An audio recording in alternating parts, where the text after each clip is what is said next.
Oh, there you are. Hello. I was just going to talk about the courts. Specifically, I was just going to talk about courting controversy, the idea that whenever the judges speak, everyone seems to get very, very upset. So if you're interested in looking at the relationship between the courts and the ministers, and to a lesser extent our MPs, then you've possibly come to the right place. If you weren't looking for this, then hang around. You never know, you might even learn something.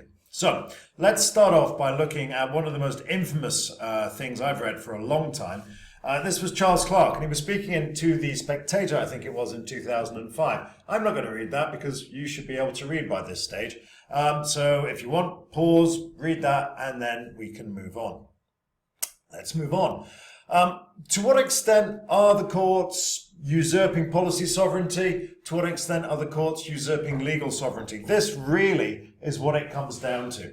The question becomes, to what extent is the government are the courts limiting the ability of government to do what it wants to do? To what extent are they restraining Parliament's ability to legislate at will? And the answer to both of those questions is they're not really. What they're doing is simply what they are asked to do, what they've been asked to do, specifically what they've been asked to do by Parliament. And I'll explain exactly what I mean by that. First, we need to explain exactly what the role of the courts are. And you should know this from previously. The will of the court, the job of the court, is to uphold the will of Parliament, that is to uphold the law, to uphold the integrity of the legal system, that is to be independent and neutral. They are not the servants of government or Parliament. They are there also to uphold the principles of the rule of law. All laws apply to all people at all times and all in the same way. And the principle of natural justice, that is, law and its implementation should be fair. And finally, they're there to identify where and when the state exceeds its authority. So that's the job of the courts. That's what they've been entrusted to do by the Constitution, by Parliament, and indeed by the government. So if they're doing that, then frankly, nobody should really be getting that upset. So we're going to look at the courts, and we're going to look at the courts and government in particular. Let's have a look then. So, the judiciary, the government, and the rule of law. What we're really looking at here is judicial review. The government has to obey the law. That's the general rule of law. And we've talked about that already. The other thing they have to do is they have to act in a way that is consistent with that law. The implementation of the law, the application of that law has to be fair, it has to be honest, it has to be transparent, it needs to be logical. And these are the more technical aspects of judicial review that I have explained elsewhere. So you have to obey the laws, yes, but then you also have to obey those laws in a way that is consistent, reasonable, and lawful, yada, yada, yada. I'm repeating myself, so it's time to move on to the next slide. So, government has to obey the law. Here are two illustrations of the government failing to obey the law. We're looking at Liako Chindamo in 2007. And here we see that the government sought to extradite Liako Chindamo, but they were frustrated from doing so by the Human Rights Act, specifically Article 8, the right to a family life. So here the government sought to do something that was inconsistent with the will of Parliament. Over here on the other side, we've got our Afghan hijackers, and looking into this in more detail, we see that they were prevented from extraditing the Afghan hijackers by the Immigration Act of 71. So the question here then is, to what extent are the courts seeking to frustrate government action? To what extent are the courts seeking to rein in policy sovereignty? And the answer is they're not. They are not seeking to rein in policy sovereignty.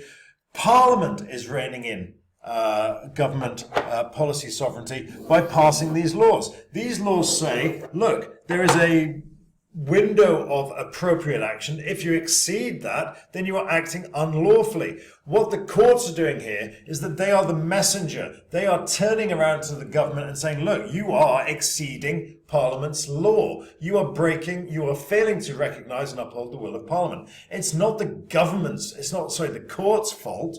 What we've got here is a situation analogous to a student being busted for smoking by a teacher.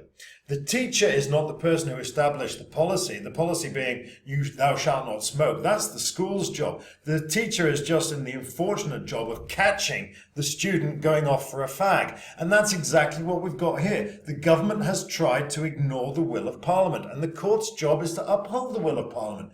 And so when the government has a moan about the Human Rights Act, it shouldn't be directing that moan at the courts. It should be directing the moan at Parliament, because Parliament passed the law. The courts are merely the agents of Parliament in that instance. They are merely upholding the will of Parliament and doing so in an independent and neutral manner. So what we've got there is very, very simple. The courts are not frustrating policy sovereignty.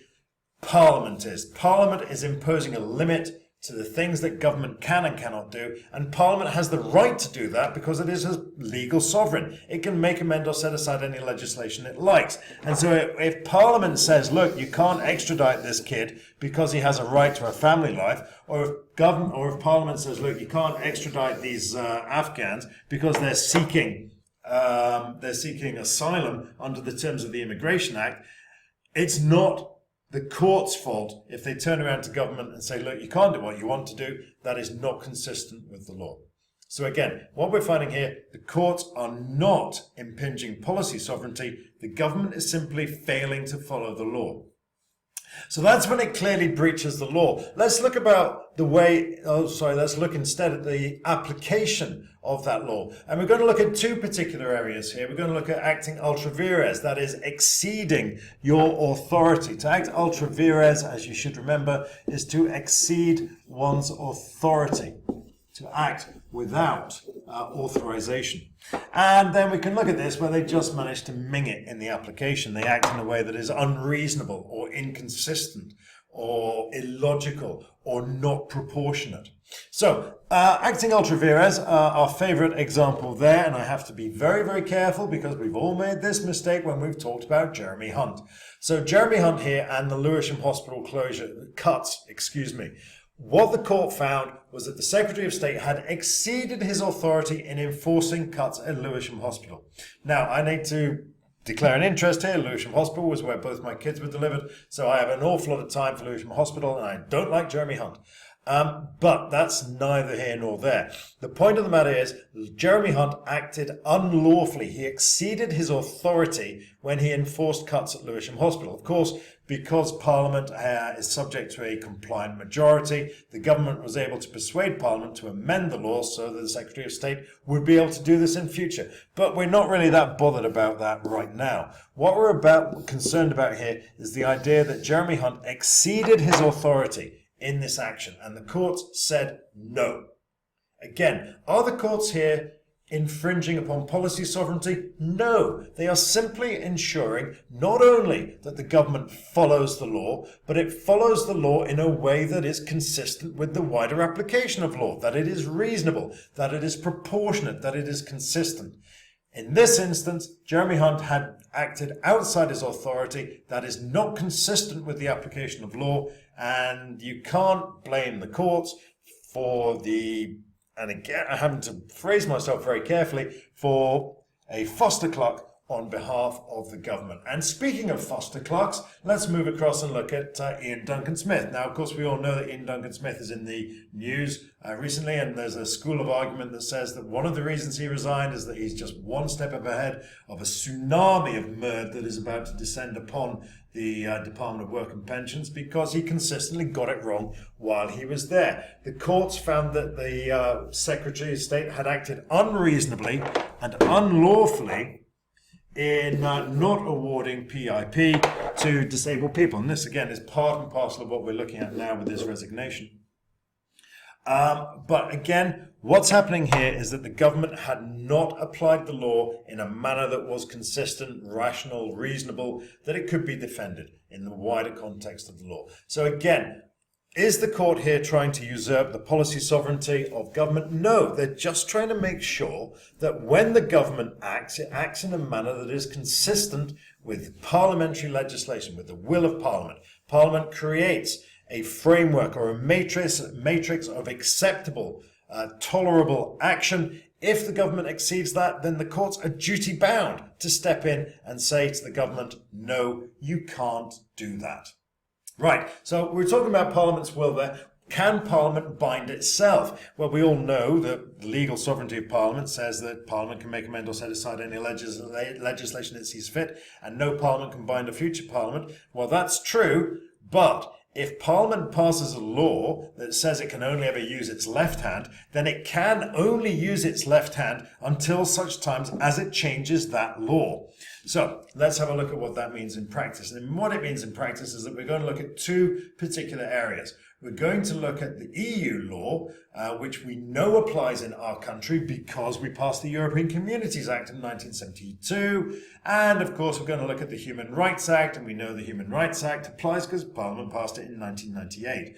So until such times as these items of legislation are repealed, Parliament has to abide by them. Now, it can set aside them, but it hasn't done so. It can set them aside, but it has yet to do so. And so until such times as it does so, Parliament has to operate within these self-imposed restrictions. So, EU law, factor-taming case, yeah, there are countless, but this one just makes sense because it was the one that established the precedent, and it's nice and clear. The Merchant Shipping Act said English fish for English fishermen. That was inconsistent with the EU law, and so Parliament had to go back and amend the Merchant Shipping Act. Parliament was told by the court that the Merchant Shipping Act was inconsistent with its obligations under EU law. The courts couldn't strike it down because they don't have that power. Parliament was asked to amend it. Similarly, with the Human Rights Act, we can look at the Belmarsh detainees in 2004. Here, the Anti-Terrorism, Crime and Security Act was found to be incompatible with the Human Rights Act. But the key thing here is that, yes, there were conditions that would have allowed the government to derogate from the ECHR, but those conditions had not been met. The courts looked at it and said, look, there are certain areas where you would be able to derogate from this. Those conditions have not been met, and so, frankly, you can't. And as a result of that, in the case of AFC and others versus the Home Secretary, the courts declared a incompatibility and with the Human Rights Act, and it had to be amended. We then moved to control orders. They were later found to also to be incompatible with the Human Rights Act, and so that had to be changed. The control orders legislation had to be changed again. So, what does all of this mean for the courts? What it means for the courts is that they're just doing their job. They're upholding the law. Parliament has passed this law, and it falls to the courts to uphold that law and to identify that when either Parliament acts in a way that is not consistent with the law, or indeed the government acts in a way that is not consistent with the law. And also in a way that's not consistent with the principles of the rule of law and natural justice, that is, that this law should be transparent and fair. It's not enough for the law to be upheld, it must be seen to be upheld. And of course, the courts, in doing so, have to remain independent and neutral. And we finish pretty much where we came in by looking at Lord Stein. This was his response to Charles Clarke's infamous comment earlier. A cosy relationship between the ministers and the law lords would be a worrying development. Law lords and cabinet ministers are not on the same side. The public interest demands that it should be so. And this is one of the most pertinent, most interesting things that anyone said for a long time. And that was Lord Stein in 2005. And I simply can't improve on that, so I'm going to shut up and I'll say any questions you've got, you know where to bring them, and I'll speak to you very, very soon. All the best.